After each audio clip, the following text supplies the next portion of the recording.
Usapan namin kung paano ka namin kidnapin dyan sa Hague at ibalik sa Pilipinas.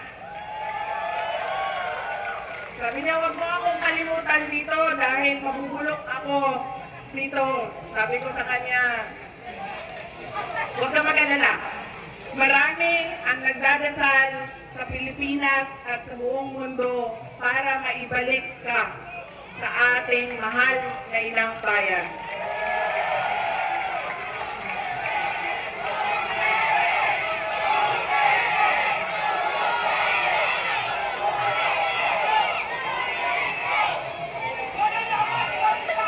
Yung mga nagtatanong kung kamusta si Pangulong Rodrigo Duterte, meron po kaming maliit, short, maikling video para sa inyong lahat. Separated poverty in the Philippines is at its highest in 21 years. Teacher says she offered complaints about drug robbery.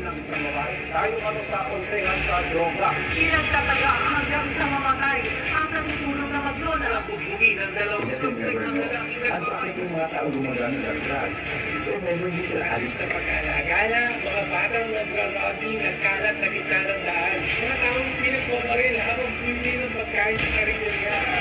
Alat sa social media ang video nito na pamamalit sa mga Going to school, they spend their days scavenging to earn money. Trabaho ang suspect at gumagamit pa umano ng droga. good luck sa atin ba? Good luck. Sa halip na tutukan ang kumakalam na sikmura ng mga Pilipino. Krimen, droga at korupsyon. Mas inuna ang sariling interes at kasakiman sa kapangyarihan. Itinapong palabas ng bansa ang nag-iisang Pangulo na siyang tunay na nagmahal sa bayan. Mula nung si Tatay Nico ang naging Pangulo, tumahimik yung mga bibig. Nagkaroon ako ng Facebook kahit yung anak ko, kumbaga hindi sila sinikado sa lahat. Sobrang happy ako dahil nung umupo si PRRD, kahit sabihin natin maraming tumutulong, maraming tumutulong sa kanya. Yan ang mga sentimento ng mga taong bayan. Kung paano ang pamamalakad ni Tatay Digong sa buong Pilipinas. They're trying to be powerful and they're trying to be just a nobody. I used to describe the brightest star there was mine, shining brightly. And in a few days, I will be just a Rodrigo Duterte from Danao, Cebu. And salamat. Lubos na minahal ni PRRD ng PNP at AFP.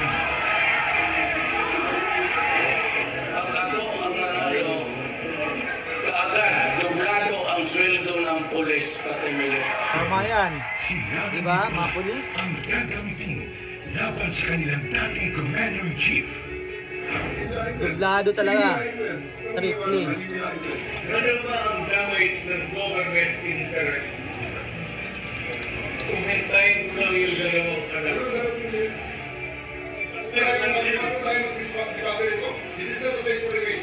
Tingnan mo siya no, Tore. Hindi ko kanina.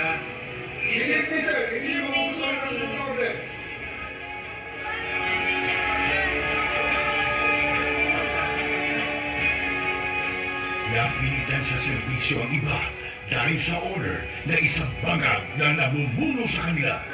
Former Philippine Mayor Rodrigo Duterte has been taken into custody by the International Criminal At Court. yun ang simula ng pagliyab ng damdamin ng mga Pilipinong nagmamahal kay Tatay Digong.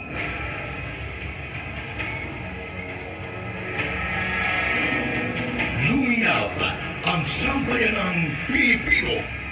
Bring PRRD home.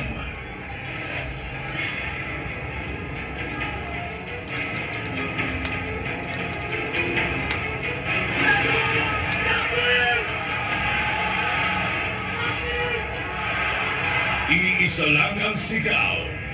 Duterte saan man sa mundo.